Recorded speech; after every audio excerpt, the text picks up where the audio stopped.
नमस्कार दोस्तों, स्वागत है आपका वीके इंस्पायर्ड में। एक बार एक व्यक्ति गौतम बुद्ध के पास गया और बोला, बुद्ध, मैं अक्सर लोगों को यह कहते हुए सुनता हूं कि हम जो सोचते हैं वही बन जाते हैं। इसलिए मैं आपसे जानना चाहता हूं कि हमारा जीवन हमारे विचारों से कैसे जुड़ा है और हमारे विचार हमारे जीवन को किस हद तक प्रभावित करते हैं। बुद्ध ने कहा, यह सत्य है कि मनुष्य जो सोचता है वही बन जाता है। कोई भी विचार जिसे हम लंबे समय तक अपने मन में रखते हैं और उसके बारे में बार बार सोचते रहते हैं, हम वैसे ही बन जाते हैं। लोग उन्हीं विचारों के साथ अपना निर्माण करते हैं। व्यक्ति का चरित्र उसके विचारों से ही बनता है। यदि विचार अच्छे हैं तो चरित्र भी शुद्ध होगा, और यदि विचार ही प्रदूषित है तो चरित्र भी बुरा होगा। अगर आप ध्यान से देखेंगे तो पाएंगे कि आपके जीवन का हर पहलू आपके किसी न किसी पहलू से जुड़ा है। आप आज जो भी है अपने विचारों की वजह से हैं। आपके विचार अच्छे या बुरे किसी न किसी तरह से आपके जीवन को अच्छा या बुरा बना रहे हैं। हम जैसा सोचते हैं वैसा ही हमारा चरित्र बन जाता है। तुमने विचारों के माध्यम से कई बीज बोए और उस बीज का फल या तो हमें दुख दे सकता है या खुशी। यदि हमने सकारात्मक विचारों के बीज बोए तो हमें सफलता और खुशी मिलेगी, लेकिन यदि बोए गए बीज नकारात्मक विचारों के हैं तो सफलता और दुख साथ साथ चलेंगे। जिन लोगों को आप सफल और महान मानते हैं वे यहाँ ऐसे ही नहीं पहुंच गए। उन्होंने अपने विचारों पर नियंत्रण रखकर अपना चरित्र ऐसा बनाया कि इसी चरित्र के बल पर उन्होंने महानता की ऊंचाइयों को छुआ।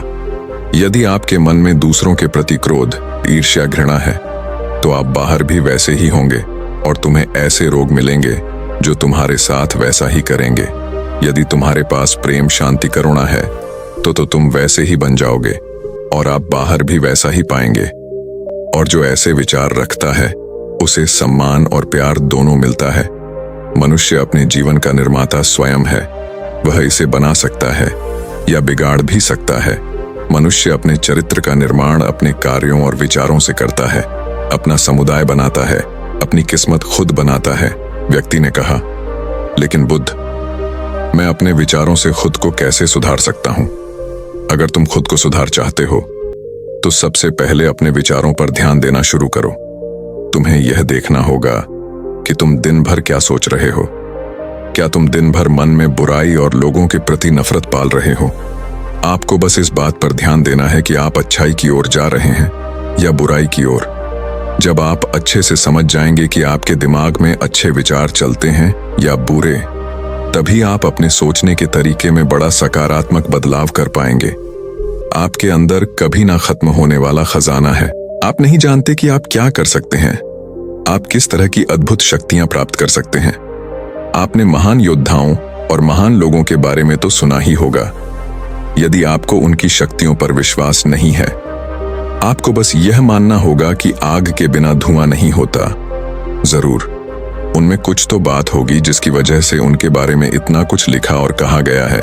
तो वे कौन लोग थे जो दुनिया में महान योद्धा आदर्श के रूप में पूजे जाते थे? अगर हम थोड़ा और गहराई से सोचे तो यह वे लोग थे जिन्होंने अपने भीतर के अटूट खजाने को पहचाना। वे लोग अभ्यास करते रहे और लोगों की मदद करके खुद को बेहतर बनाते रहे, और वे दुनिया में महान और अमर हो गए। और अगर आप भी ऐसा ही करना चाहते हैं तो सबसे पहले आपको अपने विचारों पर ध्यान देना होगा। बुद्ध ने आगे कहा, एक मानव के मन को बगीचे से तुलना की जा सकती है। जैसे बगीचे को साफ और सुंदर रखने के लिए समय समय पर उसमें उगने वाले खरपतवार को हटाना पड़ता है और रोज पानी देना पड़ता है, पौधे की देखभाल करनी पड़ती है। उसी तरह हमें अपने मन को भी सुंदर और सकारात्मक बनाए रखने के लिए उसका ख्याल रखना होगा। इसमें से लगातार नकारात्मक विचारों को हटाकर सकारात्मक विचारों को जगह देनी होगी। इसके लिए हमें डर, चिंता, नफरत और ईर्ष्या जैसी भावनाओं से खुद को दूर रखना होगा। और इसके लिए आपको अपने अंदर चल रहे विचारों पर लगातार ध्यान देना होगा। किसी भी व्यक्ति के अंदर उठने वाले विचार और उसका चरित्र अधिकतर उसके आसपास के वातावरण और परिस्थितियों पर निर्भर करते हैं। लेकिन इसका मतलब यह नहीं है कि यदि किसी व्यक्ति की स्थिति खराब है तो उसके विचार सदैव त्रुटिपूर्ण रहेंगे। वह उन पर ध्यान देकर अपने विचारों को बदल सकता है। और जैसे ही उस व्यक्ति के विचार बदल जाते हैं तो उसका चरित्र और उसके काम करने का तरीका अपने आप बदल जाता है। यह सभी चीजें धीरे धीरे सीखनी होती हैं। विचारों के काम करने के तरीके को समझना होगा। आपको सबसे पहले यह स्वीकार करना होगा कि जो काम सामने वाला कर सकता है वह आप भी कर सकते हैं। आपको बस इसका बार बार अभ्यास करने की जरूरत है। नई चीजें सीखने की जरूरत है। जैसे जैसे आपका मन बदलेगा आपकी परिस्थितियां भी बदल जाएंगी। आप जो भी विचार बी रूप में अपने मन में डालते जाएंगे यह धीरे धीरे आपके चरित्र और आपके कार्यों में दिखना शुरू हो जाएगा। और एक बार वह विचार आपके अंदर जड़ें जमा लेगा तो आपको सफल होने से कोई नहीं रोक सकेगा। लेकिन अगर वह बीज या विचार नकारात्मक है तो आपको भी असफलता से कोई नहीं बचा सकता। इसलिए अपने विचारों के प्रति बहुत जागरूक रहने की जरूरत है। आप अपने अंदर किस तरह के विचार ला रहे हैं। एक बात हमेशा याद रखें, हमें वह नहीं मिलता जो हम चाहते हैं, बल्कि हमें वह मिलता है जो हम हैं और हम अपने विचार हैं। इसलिए इच्छा करना और उस इच्छा के बारे में अच्छा सोचते रहना और उसे पूरा करने का प्रयास करना दो बिल्कुल अलग चीजें हैं। क्योंकि इच्छा तो हर कोई करता है, लेकिन उस इच्छा के बारे में लगातार सकारात्मक सोचना और उसे पाने के लिए कड़ी मेहनत करना बहुत ही कम लोग ऐसा कर पाते हैं। इसीलिए अगर आप अपनी परिस्थितियों को बदलना चाहते हैं तो सबसे पहले आपको खुद को बदल होगा। लेकिन ज्यादातर लोग अपनी परिस्थितियों को तो बदलना चाहते हैं, लेकिन अपने सोचने और काम करने के तरीके को नहीं बदलना चाहते। और अगर लोग ऐसे ही रहेंगे तो उनके हालात कभी नहीं बदलेंगे। उस व्यक्ति ने कहा, बुद्ध, हमारे विचारों का हमारे शरीर पर क्या प्रभाव पड़ता है। बुद्ध ने बताया कि हमारा शरीर हमारे दिमाग का गुलाम है। हम जो भी सोचते हैं उसका पहला प्रभाव हमारे शरीर पर ही पड़ता है।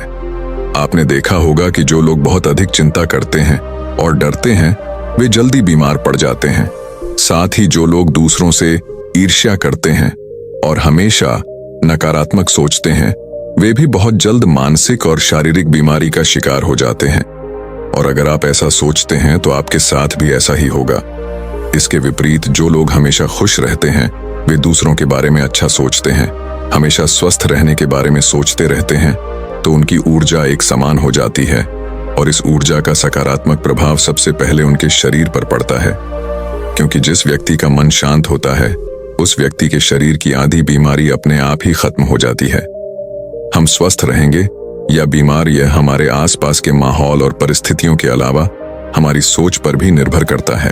एक कमजोर और बीमार विचार हमारे शरीर को भी कमजोर और बीमार बना देता है। आपने अपने आसपास देखा होगा कि जो लोग बीमार होने से सबसे ज्यादा डरते हैं, जो सबसे ज्यादा बीमार पड़ते हैं, इस डर ने लाखों लोगों की जान ले ली है। इसके विपरीत जो लोग अपने शरीर के बारे में अच्छा सोचते हैं वे स्वस्थ और मजबूत महसूस करते हैं, और जिनके विचार शुद्ध होते हैं उनका शरीर स्वस्थ और मजबूत हो जाता है। वैसा ही हमारा शरीर सिर्फ एक उपकरण है और हमारा मस्तिष्क इस उपकरण को नियंत्रित कर रहा है। जैसे अच्छा भोजन हमारे शरीर के लिए जरूरी है, उसी तरह अच्छी सोच यह हमारे शरीर के लिए भी बहुत महत्वपूर्ण है। जैसे ही आपके विचार शुद्ध हो जाएंगे इसका सबसे पहला असर आपके शरीर पर दिखाई देगा। एक शुद्ध और सकारात्मक दिमाग आपको कभी भी खराब खाना खाने नहीं देगा। इसलिए सबसे पहले अपने दिमाग को सुरक्षित रखें, फिर यही दिमाग आपके शरीर को हर बीमारी से बचाएगा।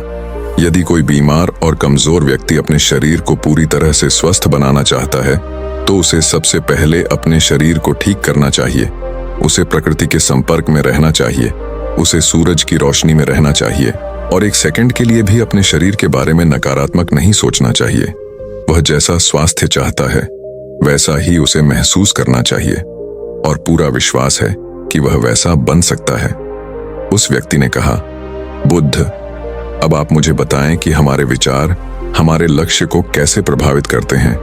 जब तक आपका लक्ष्य आपके विचारों के अनुरूप नहीं होगा तब तक आपको सफलता नहीं मिल सकती है। कहने का मतलब यह है कि आप हर दिन एक नई चीज सोच सकते हैं, जो मैं आज चाहता हूं, यह बनना कल मैं वह बनना चाहता हूं या बाद में कुछ और। लेकिन जब तक आप अपने लिए कोई लक्ष्य निर्धारित नहीं करते तब तक आप कोई भी बड़ा काम नहीं कर सकते। क्योंकि नियम यह है कि जो काम हम बार बार करते हैं उसी काम में हम आश्चर्यजनक सफलता हासिल कर सकते हैं। अगर आप हर दिन अपना लक्ष्य बदलते रहते हैं तो आप कहीं नहीं जा रहे हैं। इसलिए आपके जीवन में एक निश्चित लक्ष्य होना चाहिए और आपको अपनी पूरी मेहनत और लगन से उस लक्ष्य को पूरा करने का प्रयास भी करना चाहिए। और इसके लिए आपको अपने सभी विचारों को अपने लक्ष्य पर केंद्रित करना होगा, अन्यथा आपके विचार बिखरे रहेंगे और हो सकता है कि एक बार आप असफल हो जाएं या आपको शुरुआत में कोई सफलता ना मिले तो दूसरों को देखकर आपके मन में यह ख्याल आने लगा कि यह काम तो आसान है, जब वह इस काम में सफल हो सकता है तो मैं भी सफल होकर अच्छा पैसा और नाम कमा सकता हूं। और यह भी संभव है कि इस काम में असफल होकर भी तुम दूसरी तरफ भागो और ऐसा करते समय आप कई काम करते हैं, लेकिन हो सकता है कि आप किसी एक चीज में सफल ना हो पाए। इसलिए आपको पहले एक चीज तय करनी होगी, तभी आपके विचार एक काम पर फोकस कर पाएंगे। अब आपका वह लक्ष्य कुछ भी हो सकता है, चाहे मन की शांति पाना हो या अमीर बनना हो, लेकिन याद रखें लक्ष्य वही है जो आपके विचारों को एक दिशा में केंद्रित रख सके। यदि आप बार बार अपने लक्ष्य हासिल करने में असफल हो रहे हैं तो इसका मतलब यह नहीं है कि आप इसे हासिल नहीं कर सकते, बल्कि इसका मतलब है कि आपके पास अपने लक्ष्य को हासिल करने का तरीका गलत है। इसलिए आपको अपना लक्ष्य नहीं बदलना है, बल्कि अपनी सोच और अपने काम करने का तरीका बदलना है। अगर आप ऐसा करेंगे तो आप धीरे धीरे सीख जाएंगे और अपने लक्ष्य तक पहुंच जाएंगे। अपनी असफलताओं से कभी मत डरो। अगर आप कुछ बड़ा हासिल करना चाहते हैं तो आपको अंदर से बहुत मजबूत होना होगा, क्योंकि चाहे आप कुछ भी करें, लोग अक्सर आपको अपनी बातों से कमजोर और हताश करने की कोशिश करेंगे। इसलिए अगर आप डरेंगे तो आप अपने किसी भी लक्ष्य में सफलता हासिल नहीं कर पाएंगे, क्योंकि डर आपकी सभी आशाओं को नष्ट कर देता है और आपके सभी विचार केवल आपके डर तक ही सीमित रह जाएंगे और डर कर आप अंततः खुद को शारीरिक और मानसिक रूप से बीमार बना लेते हैं। तब आपको समझ आएगा कि आपने अपने झूठे डर के एहसास में कितनी बड़ी गलती कर दी है और फिर आपके लिए खुद को उस स्थिति से बाहर निकालना बहुत मुश्किल हो जाएगा। इसीलिए सबसे पहले एक लक्ष्य बनाएं ताकि आपके विचार उस पर केंद्रित हो सके। उसके बाद अगर आप बार बार असफल होते हैं तो भी घबराएं नहीं, क्योंकि यह लक्ष्य हासिल करने का ही एक हिस्सा है। और पूरा विश्वास रखें कि आप जरूर उस व्यक्ति ने कहा, बुद्ध, विचारों और मन की शांति के बीच क्या संबंध है? बुद्धा ने बताया कि मन की शांति एक ऐसा खजाना है जिसे दुनिया के 1% लोग भी हासिल नहीं कर सकते, और जिसने यह खजाना हासिल कर लिया है वह दुनिया के सबसे भाग्यशाली व्यक्ति है। वह भीड़ में अलग है। यह कहना उतना आसान नहीं है जितना लगता है। मन की शांति केवल लंबे समय तक आत्मनियंत्रण के माध्यम से ही प्राप्त की जा सकती है। जब कोई व्यक्ति खुद को समझता है, उसके अंदर नफरत, डर और ईर्ष्या जैसी भावनाएं खत्म हो जाती हैं, तब एक दिन व्यक्ति को मन की सच्ची शांति मिल सकती है। और यही हर इंसान का अंतिम लक्ष्य भी है। एक शांत व्यक्ति सबसे खराब परिस्थितियों में भी खुद को नियंत्रित कर सकता। एक शांत व्यक्ति के पास जितनी मानसिक शक्ति होती है उतनी किसी और के पास नहीं होती। शांत व्यक्ति का अर्थ है वह व्यक्ति जिसका मन पूर्णतः शांत हो, क्योंकि जैसे ही आपका मन शांत हो जाता है आपके सभी विचार शांत हो जाएंगे और तब आपको महसूस होगा कि सचमुच आपका दिमाग कितना शक्तिशाली है। जैसे ही आपको मानसिक शांति मिलेगी, आप महसूस करेंगे कि आपकी मानसिक शक्ति इतनी बढ़ गई है कि आपके लिए सब कुछ आसान हो गया है। आप जहां भी हो, आपकी परिस्थितियां जो भी हो, आप खुद को स्वीकार करना शुरू कर देंगे। आप हमेशा खुश रहेंगे। और अगर आप यह मुकाम हासिल करना चाहते हैं तो इसकी शुरुआत आपको अपने विचारों से करनी होगी। अपने विचारों पर नियंत्रण और अपने विचारों पर यह नियंत्रण आप केवल और केवल ध्यान के माध्यम से ही प्राप्त कर सकते हैं। इतना कहकर बुद्ध चुप हो गए और ध्यान करने लगे और वह व्यक्ति भी उनको प्रणाम करके चला गया। तो दोस्तों, उम्मीद करता हूं आपको इस कहानी से एक अच्छी सीख मिली होगी। यह कहानी आपको कैसी लगी हमें कमेंट बॉक्स में कमेंट करके जरूर बताएं और इस कहानी को अपने दोस्तों के साथ जरूर शेयर करें ताकि उन्हें भी इस कहानी से कुछ सीखने को मिल सके। तो चलिए दोस्तों, फिर मिलते हैं अगली वीडियो में ऐसी ही एक नई और रोचक बुद्धा सम्यक वाणी के साथ। धन्यवाद। नमो बुद्धाय।